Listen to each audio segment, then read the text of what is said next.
This is Kentucky Afield Radio. This is Ron Rohde, Kentucky Afield's first host back in 1953. Now, I'm proud to present Charlie Baglin. It's fall. The season Kentucky comes alive. Fall festivals, Halloween, fiery fall colors. It's a time when the Commonwealth shows its wonders. Fall fishing and hunting season, another plus. We go inside and outdoors with Scotty and Seth from the Kentucky Department of Travel and Tourism, and we'll see what the Kentucky Adventure Games are all about. A full hour of fall fun. Grab your coat. It's next on Kentucky Afield Radio. Uncle Chuck, what is fall? Fall means football, but excitement doesn't end there. This is when Kentucky's outdoors are just getting started. The Kentucky Department of Fish and Wildlife reminds you lakes and streams are alive with fall fishing. And for many, the biggest game of the season is white-tailed deer. Get your fishing and hunting license and get your game plan together. This fall, take aim on a winning season at fw.ky.gov. There's one thing better than being the captain of a ship, and that is being the captain of a canoe. They take you places barely found on a map. Still, there's something dire in their wake. Nationally, canoes account for nearly twice the boating fatalities as personal watercraft. The same is true for kayaks. So if you take your solitude seriously, Captain, take along a life jacket. Your life jacket's got your back. A message from your Kentucky Department of Fish and Wildlife. My name is Charlie Baglin, and welcome to Kentucky Afield Radio. Fall travel is the topic for the show today, and from the Kentucky Department of Travel and Tourism is Scotty Ellis, the voice of travel in the state, and Seth Wheat, our man from the Kentucky Office of Adventure Tourism. Welcome. It's fall already. Can you believe it? I know. What happened? Fall's pretty cool. I love fall. It was there like the fall colors. Football's good. Got good fall fishing. There are harvest festivals everywhere you look. Halloween's neat. So we've got a lot to talk about. And some adventure games that's going on the adventure side of the state, too. Yes, sir. What is on your list that you're talking about most for fall adventure in Kentucky? Charlie, what we're doing over in Adventure Tourism is we're really pushing the Kentucky Outdoor Adventure Games. That is a new event for us, and what it is, it's really a compilation of events that were already happening all over Kentucky. Like you just touched on, fall in Kentucky is a great time to be outdoors. In particular, the month of October. If you're going to do something outside in Kentucky, your best bet for good weather, in my opinion, would have to be October. So we have a list of 13 partner events from all over Kentucky, as far east as Elkhorn City to as far west as Paducah. And what is going on is just a number of different outdoor recreation-related events. We've got adventure racing. We've got paddle sport races in Louisville. We've got a half marathon here in Frankfort. We've got a 100-mile trail run in Elkhorn City. We have the Disc Golf Championships, the Kentucky State Disc Golf Championships in Bowling Green. We have Rocktoberfest, which is a big event for rock climbers happening in the Red River Gorge. We've got the Thriller Ride in London, Kentucky, which is the newly acclaimed cycling capital of Kentucky. We've got the Kentucky Archery 3D Tournament. We have a mountain bike race happening on Land Between the Lakes. We have two separate orienteering meets at two different state parks, Taylorsville Lake and Big Bone Lick State Historic Site. We also have the Lord of the Fork happening in Elkhorn City, which is an extreme whitewater kayak race. We've got the Rayovac FLW Series Championship out in the Ohio River in Paducah, and we've also got the Crappie USA Tournament at Lake Cumberland. They've got a lot going on this fall, and I will say for anyone interested in outdoor adventure, there is an event that they will want to jump on. Clearly. I mean, there was, I'm looking at your list from here, it looks like about a dozen or so different events. That's correct. And this is all on the website. It is. What is that website? The website is adventuregames2015.com. adventuregames 2015.com. We've also set up a Facebook page. If anybody's on Facebook, you can check us out on there and, interact with us and share some pictures and things. The Facebook page is /KY Adventure Games. Let's take each one of those individually a little bit. Okay. A friend of mine and I, we play disc golf. Yeah. We're lousy at it, but we love to play. And we have fun with the wildlife on the trail, and we call them course officials. If they will catch you cheating, or they're watching to make sure that you tally your score correctly. Right, keep everybody honest. There's squirrels, chipmunks, sometimes you'll see a deer, variety of birds, frogs, and they are the course officials. Now, I'm making light of this a little bit, but disc golf, if you don't play it, is a great way to get out and see the woods. Absolutely. Because the holes that some of these courses around, this is in Bowling Green. I've not played any courses there, but that is the Mecca. If you want to play disc golf, your first stop should be Bowling Green, Kentucky. That's what I understand. I think they've put a lot of work into several top-of-the-line quality courses all over Bowling Green. It's similar to ball golf, of course. The fewer shots it takes to get the ball in the disc in the bucket wins. But you're playing it through woodlands. And these are, well, I'll call them frisbees, but they're flying discs that are not meant to be caught. You throw these things and they will fly forever. And if you try to catch one, you're going to hurt your hand. It's just an absolute difference between what we grew up playing in the backyard and on the beach than what you're going to get out of a bag full of golf discs. Do you play, Scott? I do not, but like Seth, I was introduced to it in college. I went to Western Kentucky University, so right in the heart of Bowling Green, and it's a really big thing there. It was then, and it seems to have grown even more so since. I'll have you know, I was in Bowling Green this summer. I went by Nats, and I bought a fairway driver. So I'm right there with them, and they have, buddy. Yeah, it's a free plug, but I don't mind. Nats is my favorite. My dad actually started with Nat when they opened the original store. Nat was a wonderful man. A wonderful place. Anything you want to do outdoors, kayaking, hiking, disc golf, you name it, go to Nats. The United States Adventure Racing Association National Championship at Pine Mountain State Resort Park. What is that, Seth? That is a triathlon in the woods, is a way to think of that. And this is actually the second national championship we've hosted for adventure racing. What it is, you have a team of 3 people, has to be a co-ed team, and they trek, mountain bike, and paddle for 24 hours. Without sleep. Without sleep. Oh, my. They use a topo map and a compass, and they have to navigate to certain checkpoints. And, at the end of the day, the full day, we'll have a national champion of adventure racing. Do they collapse? Is the prize getting to collapse and sleep? I bet it is. It would be for me. October 2nd and 3rd in Pineville, Kentucky. The Riverthon, October 3rd in Louisville. What is the Riverthon? The Riverthon is actually a series of paddling events in itself, all centered around Louisville, Kentucky. You have a 50-mile race from Westport to West Point. You have a 22-mile race they call the Mayor's Cup. You have a Voyager Canoe 7 race and a stand-up paddleboard race. And all 4 of those events are going on the same day. So if you're a paddler in or around Louisville, you want to be here because there's going to be a ton of events and things geared towards paddlers. Will you be attending that, Scotty?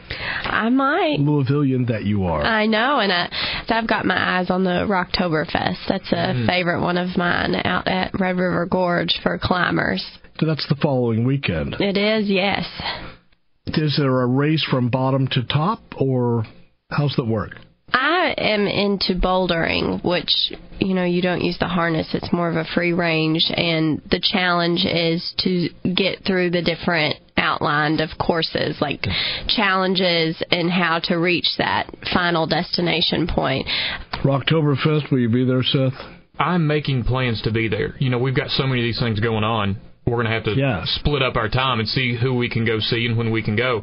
But I would like to go to Rocktoberfest because I have never been before. But, it's more than just... They do a few different competitive things at Rocktoberfest, but it's more just a celebration, I think, of rock climbing and the rock climbing culture that has settled on the Red River Gorge, and it serves, if I'm not mistaken, Scotty, as a fundraiser for the Red River Gorge Climbers Coalition. It absolutely does, and Seth is right. It really is a celebration, if you will, of that culture and that community that's really developed there. And people come from all over the country. When we're traveling around and talking about different things that go on in Kentucky, everyone is shocked to learn there is a huge rock climbing destination in the Red River Gorge Slade area, and this really is the time of year where they all come together. They all put forth their resources to help the coalition, and it's really something to take in. It's a really neat experience. Fall fun around the bluegrass state is our topic this hour. Where to go, what to see, what to do, more to come. Stay with us on Kentucky Afield Radio.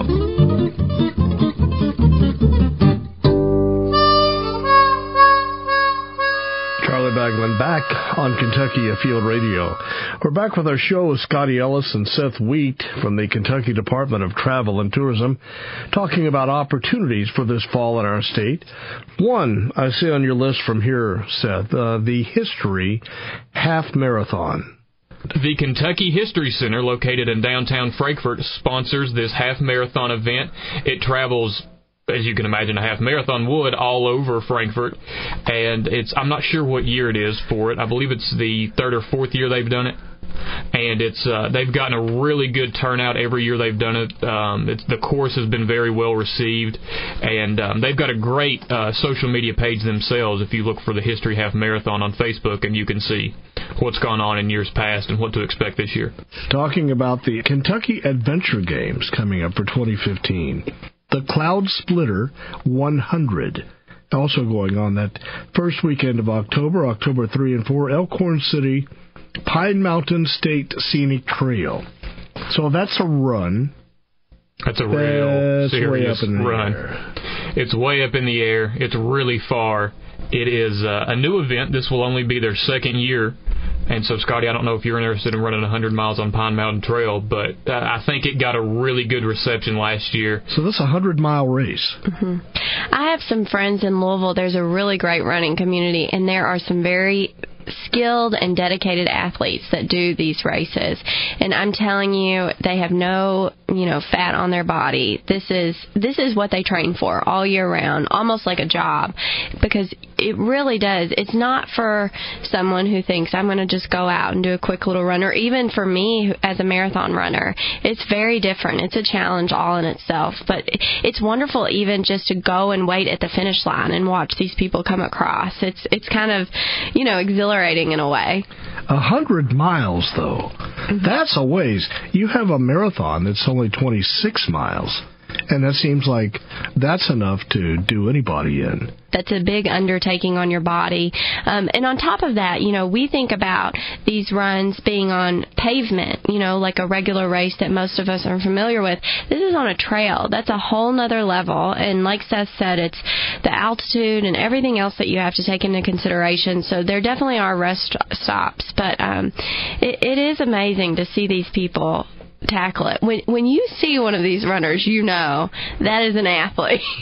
They're also doing a 100K, a 50K, and a 25K, which to me personally still sound absurd. But, if you're working towards that 100-mile distance, you've got some different options you can sign up for as you get into peak physical shape. The elevation of Pine Mountain, 4,000 feet. Am I anywhere close? Do you know? That is a very good guess. Our tallest point in the state of Kentucky is Black Mountain, and I think it checks in at around 4,200 feet. Yeah.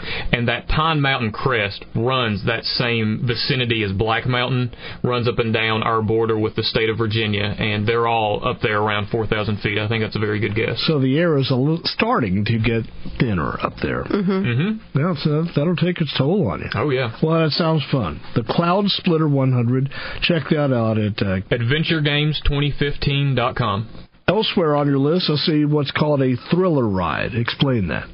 The Thriller Ride is something that is going on in the city of London, Kentucky, and it is really just a group bicycle ride. London does several different cycling events throughout the year, and this is one that has become very popular for them, and they have done it every October for the past I believe 10 years or so. And really it leaves from downtown London. You travel in and around Laurel County, Rockcastle County, and the surrounding areas. And you also get the benefit of the fall colors, if that works out as well. So it's become a very popular, very steady event for the community of London. And it's, a great way to see a new part of the state that's very beautiful if you haven't been down there. The Kentucky Archery Games 3D Archery Tournament. Well, the NASP tournament has become so big. This is a little bit different than that in that they have the 3D targets as opposed to your standard circular targets. What it is, it's very similar to that. You have a school-age children from, I believe, middle school up through high school from all over the country. They come to London and they shoot at 3D targets as opposed to the more traditional archery in the school targets. That's really becoming quite popular with a lot of kids. Kids like shooting the concentric rings, but shooting a 3D target, it's more of an animal-like target, and more of a hunting type setting.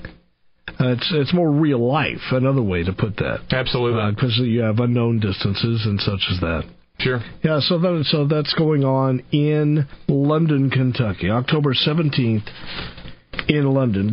So you go on your website at KentuckyAdventureGames2015.com. And you'll find all the details, where to register. Absolutely. You'll find a map that shows where all the events are happening, and you'll also find links to each event's website, registration information. We'll get you all the information you need. You have to be sitting there, Scotty, and saying, I'm jealous, because the Kentucky Office of Adventure Tourism has so much going on. They do. This is the perfect time of year, and we're just glad, Kentucky Tourism, that we're able to support them in these efforts. It's a really great program they've developed, and we're very excited to see it all roll out. People in Kentucky have to have the biggest of backyards to go out and play in the fall. We'll be talking coming up about fall colors and fall fishing and Keeneland and harvest festivals and all the good stuff. But these adventure games have center stage at the moment. Let's get through some of the rest of these. Orienteering USA. Using a compass. So if you love the outdoors and you're good with the compass, right up your alley. Absolutely. And reading maps. That is probably from what I understand from the orienteers I've spoke with, that's the main key, is being able to read the maps. And these people that orienteer, they can recognize good quality mapping. Do you know what I mean? Yeah. And so they kind of marvel at when they go to a course that has a good quality map, and they hold on to them and will keep them at home. And it's navigating your way through the woods with this map and that compass. Absolutely. It was a very popular sport back in the, I think, 70s and early 80s, and it's really seen a resurgence here recently. And we've got courses at several state parks, and we've also got one out at Otter Creek, which Fish and Wildlife manages, that seems to be very popular and gets a lot of orienteers from Louisville. Lord of the Fork. I've not heard of that before. What is Lord of the Fork? Lord of the Fork is a premier kayaking race, whitewater kayaking. Fork of what? Russell Fork. The Russell Fork, yes, absolutely. Every October, the Flanagan Reservoir in Virginia releases its water down to Winter Pool, like so many other reservoirs. Once that happens, the Russell Fork below the dam starts gaining a lot more water. During this month of October, you have some of the most technical, highest quality white water anywhere in this area of the country. I was pretty good up to about a Class 3. But a Class 4 rapid, you know what, that's the really rough ones. It'll turn you upside down in a heartbeat. There will be Class 5 plus on some stretches of this river. Now I want to be clear too, though. One of the nice things about the Russell Fork is it's kind of broken up into sections. So if you're not that elite level paddler, you can still go to Elkhorn City and find some much more manageable water. Have a really great trip. Enjoy the scenery. The Breaks Interstate Park area in Elkhorn City are always beautiful. But of course, fall, as we've been talking about, is probably the best time to be out there. Absolutely. So no matter what level of paddler, we'll find a place for you somewhere along this river that you can, have an enjoyable time. There are a few outfitters who can help you get on the river if you want to do the rafting. But the Lord of the Fork is a premier kayak race, and only the best of the best are able to compete in it due to the technical nature of the river this time of year. October 24 and 25, Elkhorn City, Kentucky. It's called Lord of the Fork. The Rayovac FLW Series Championship. That sounds like a pretty good fishing adventure in Paducah. It is a good fishing adventure, absolutely. The FLW Series is one of the most, if not the most, well-known bass fishing circuits in the country, and they generally every year come to Kentucky, whether it be Kentucky Lake or Barkley or somewhere, and this year they're having their championship event out of Paducah on the Ohio River. That's Halloween weekend. The Crappie USA Tournament at Lake Cumberland, the very same weekend. Crappie USA has been coming to Lake Cumberland for several decades now and hosting this tournament. And it really, when people think of crappie in Kentucky, at least in my mind, they think about Kentucky Lake. No. But, I think Lake Cumberland is a really good crappie lake that doesn't have quite the reputation that some of our western lakes have, but the fact that Crappie USA has been coming here for so long really speaks to the validity of Lake Cumberland as a crappie destination. In order to compete in the Crappie USA tournament, you have to be a member of Crappie USA, and in order to compete in this tournament on Lake Cumberland, you will have had to qualify prior to the event. But a lot of these events we're talking about for the adventure games, the people who are competing are more than willing to talk to you and share their stories and let you know how they got to the point that they're at. If it's something you're interested in, you can decide, this is something I want to pursue. And you get a lot more interaction at these types of events than many of our other competitive events. Sounds like it. Seth Wheat, Scotty Ellis on options for you this fall to get out and enjoy our state. Maybe take in a new town, a different fall festival, a new event. Finding our best fall colors through social media when we come back after the break and our weekly fishing report. It's all ahead on Kentucky Afield Radio.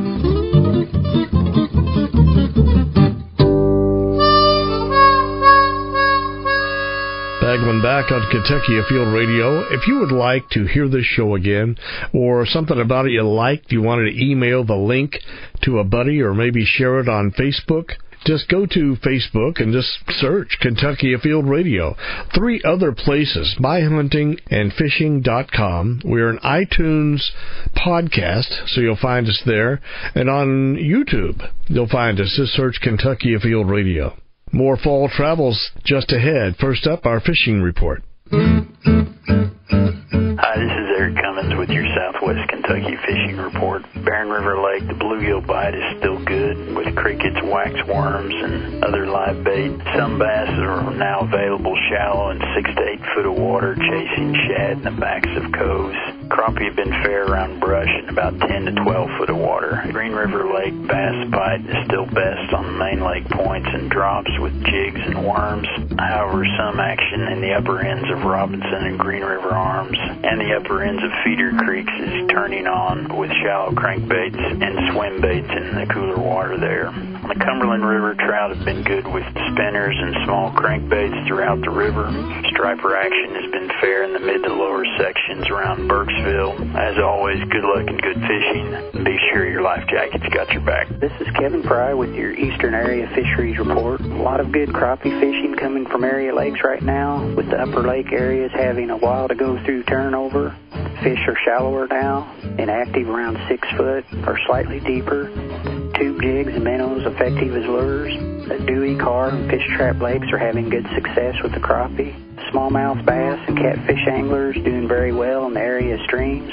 The smallmouth anglers still using plastics and also now getting good results with crankbaits. Leviza Fork doing well for fish over 20 inches. Jugs and floats doing very well on the area streams for flathead and channel catfish. Crayfish working well as bait for these fish. Cooler weather is also picking up bluegill and red ear sunfish activity in shallow water of the lakes again. This is Tom with your fishing report from the Northeast.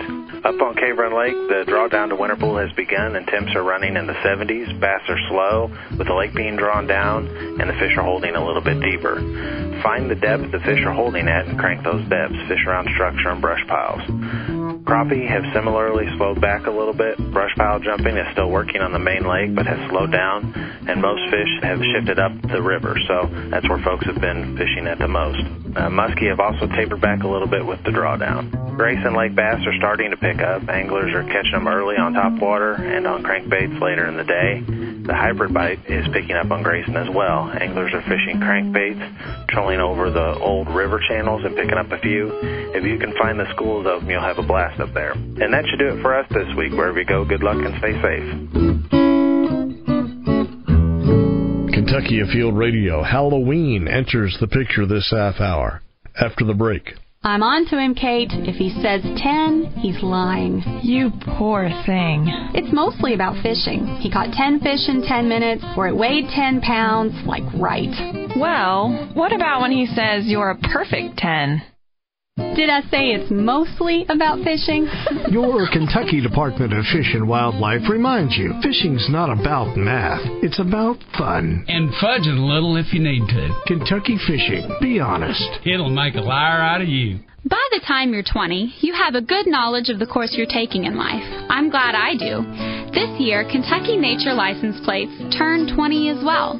These are plates with the bobcat, cardinal, and the butterfly. Kentucky Nature license plates have helped safeguard more than 80,000 acres of wilderness areas for everyone to appreciate. And I can't wait to see what's down the road. See with me. Next time you renew, choose a nature plate and drive home your support for the great outdoors. Fall is very much like Christmas for sportsmen and women. Deer hunting, turkey hunting seasons run throughout. Fall fishing is rated exceptional. Toss in our beautiful blend of fall colors, less humidity, and the Kentucky outdoors, they have it going on. My guests track Kentucky travel from A to Z through all 120 Kentucky counties. Scotty Ellis and Seth Wheat from the Kentucky Department of Travel and Tourism are here with me for the rest of the hour. Autumn is a wonderful time to invite friends to come visit Kentucky. And when you toss in the word Keeneland, makes it hard to resist.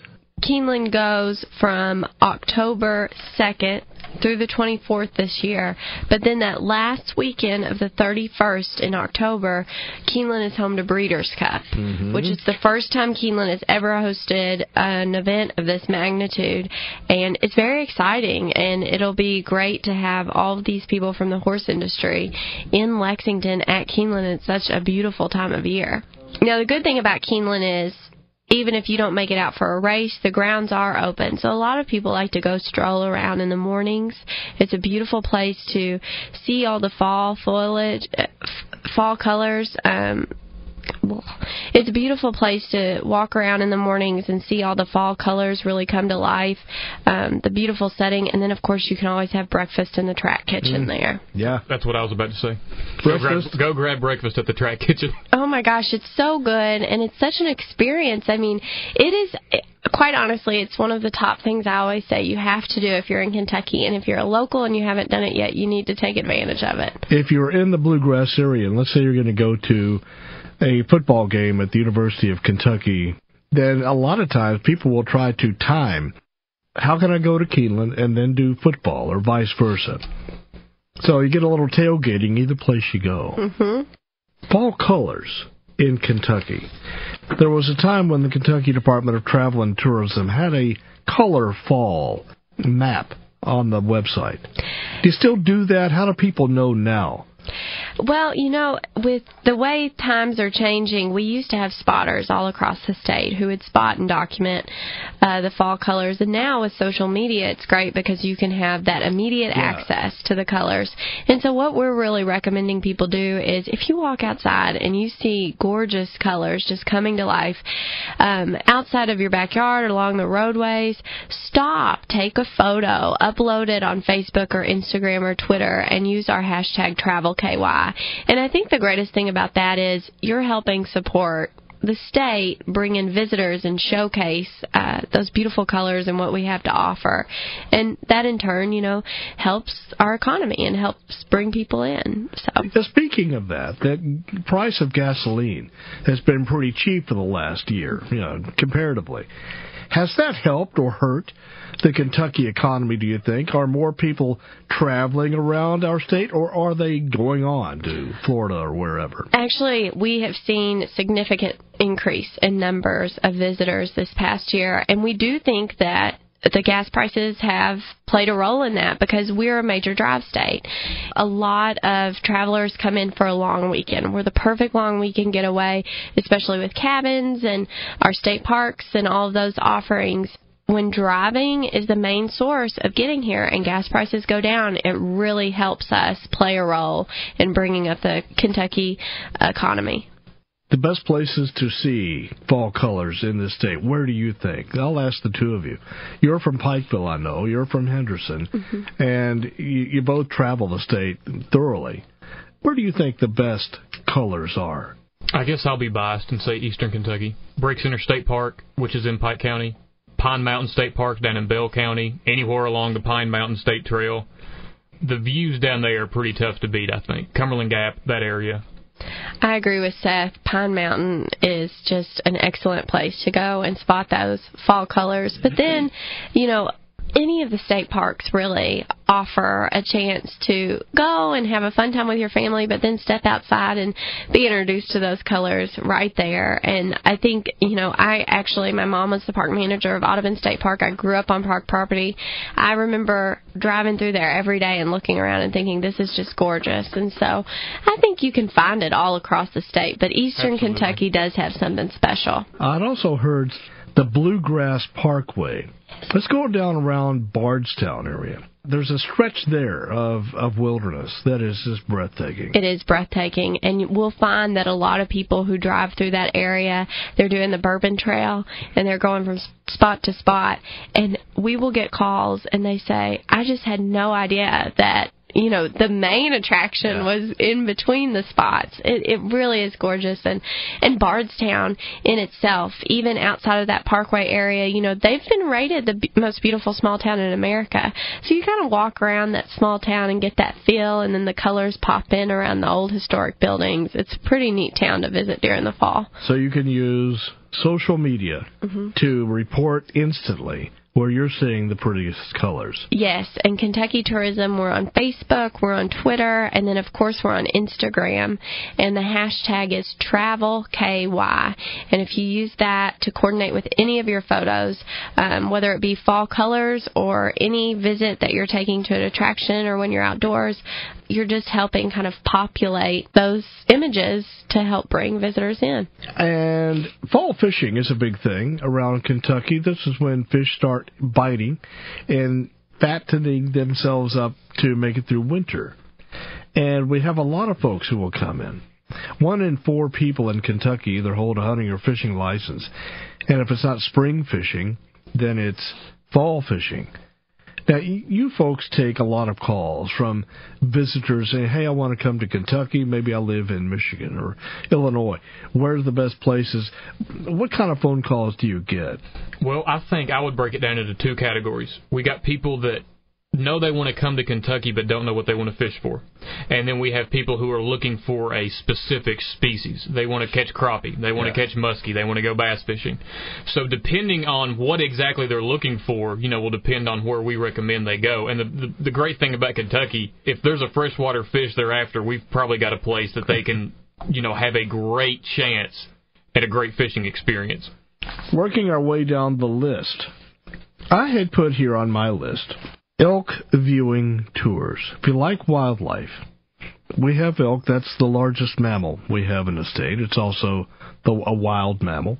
You can see them in a 16-county zone in southeastern Kentucky, and a couple of places offer elk viewing tours. Buckhorn Lake State Resort Park is one. What's another one? Jenny Wiley? Jenny Wiley State Resort Park and Pine Mountain State Resort Park. Do they now? So there are 3? I think fall would be a really good time to see them. It's rut season for elk. They're bugling. That means that, if you've never heard an elk bugle, it really sounds like they're out there blowing a bugle. It does. It really does. The one my wife and I went to, we picked the wrong one. We went in one in winter down at Buckhorn Lake, and, buddy, it snowed. It really snowed, and when we should have been out there, like at sunrise, 6:30 in the morning, we couldn't get anywhere because of the snow, and the park people were sort of handcuffed. So we finally got out, but it was like toward midday. Didn't see any elk. If you want to do an elk tour and you think, well, wait, maybe I'll do it this winter, do it in the fall. It's not quite as cold, plus you won't have the snow issue. You have steam, you have fog, it's cool out there. And so they're bugling, they're breathing, get the steam coming out of their nose, got these huge red rack of antlers reaching for the sky. It's really something. Very majestic. One fall event that is really a favorite among many is the Louisville Jack-O-Lantern Spectacular, and it is in Iroquois Park, and it kicks off October 8th, and it goes through the 1st of November. But they have over 5,000 carved pumpkins lining a 1/4 of a mile walking trail, and it really brings crowds from all over Kentucky. It's a great family event, so if you're looking for something to get into the fall, like Halloween spirit, this is a fun thing to do, and it's really something unique that you'll never forget. I've never heard of it. I've never seen it. Now I'm wanting to. Oh gosh, it really is. It's a lot of fun. It's different, and you think 5,000 carved pumpkins. And when I say they're carved, they're not my type of carving where you make the smiley face. They are very designed and crafted carved pumpkins. It's quite impressive. You'll walk through and you see Star Wars characters, or you'll see the members of the Beatles. There's different carvings from all sorts of walks of life, and they have different artists do the different types. That would have to be something to see. Again, where is it? It is in Louisville, in Iroquois Park, and it kicks off on the 8th of October, and it goes through the 1st of November. And there are tours daily. Of course, you want to go once it's dark, and they go through 11 p.m. every night. It is called the Jack-O-Lantern Spectacular in Louisville, Kentucky. We could continue talking about Halloween, or we could move on to fall festivals. If we're sticking on the Halloween conversation, there's quite a few spooky places around Kentucky, but one of the biggest things is, of course, Buffalo Trace in Frankfort, Kentucky, a distillery that many of us know. It's a National Historic Landmark. They, of course, do ghost tours, but on October 30th, night before Halloween, they're doing Disturbia at the distillery. So that's a fun event. I love it. Yeah. That's classic. And if you don't want to do one of their ghost tours per se, this is a big event. They'll do special cocktails and things, put the spider webs on your bourbon. But it's a lot of fun and kind of a fun adult event. So you can get a babysitter for the night before Halloween, and then you treat your kids to a night out the day up. Frankfort is fun. It's not just politics. It is a fun place. Frankfort is fun, absolutely. Disturbia at the distillery. Yeah. Buffalo Trace. All right, circle that. Now, and when is that, the 30th? That is the 30th of October. I love Halloween. Back with more and our final few on Kentucky Travel. You are listening to Kentucky Afield Radio.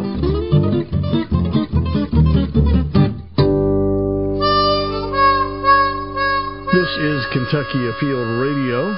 My name is Charlie Baglan, in with Scotty Ellis and Seth Wheat from the Kentucky Department of Travel and Tourism. The goal here, I think, is to encourage you to do something fun and different this fall that maybe you haven't in the past. Fall festivals, weekend trips to fish or see the colors. Go camping. Try a new state park. Find a new trail to hike or explore.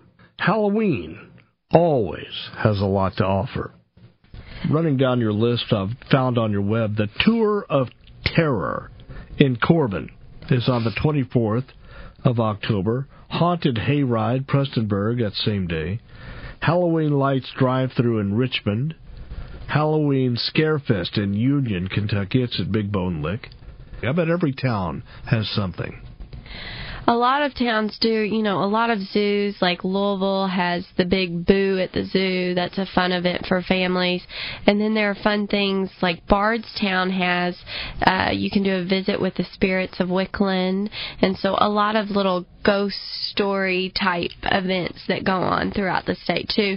And then a lot of parks, state parks will do Halloween trail walks, and whether you're walking through the trail and you're greeted by different Halloween story type characters for families, or they'll have pumpkin carving contest. They've always got some fun things going on, so it's a good time to really go to parks.ky.gov and check out their calendar of events too.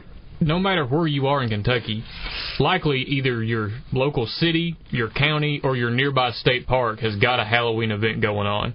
You know, we've got so many haunted houses, and the Fright Nights in Lexington, which they've been doing for a few years, have become very popular. So they'll do those at Jacobson Park and the Fright Night Farm that they have now. So really, no matter where you are, you're probably within a pretty short trip for some great Halloween activities. And one of my favorite things about Halloweens is going to some of the, orchards, like Evan Orchard in Georgetown. And you can pick out the pumpkins that day and take them home to carve. But then they've also got like the apple cider, they've got fried apple donuts, and just kind of that feel-good fall type of environment. And you get ready for Halloween, and fun place to take the kids, or even go yourself and enjoy it. Yeah.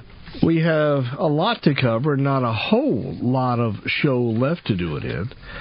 Just because it's October doesn't mean there aren't festival-type events to go and see and do. And I want to plug one from where I'm from in Carrollton. It's called Wolfstock.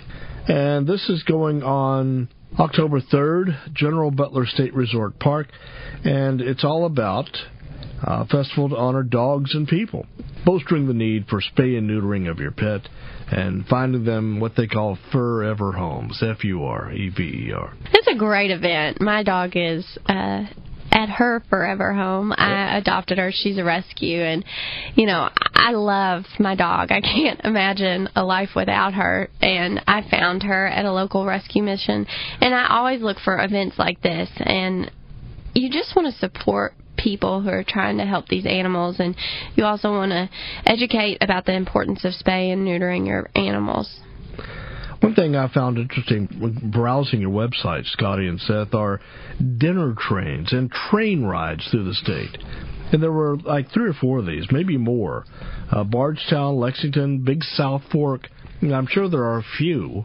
The train is a great way to see the outdoors. In fact, I was just speaking with some people recently, and they had just gone on the Lexington dinner train, and they said that they literally looked outside of their window and a horse was running alongside the train with them.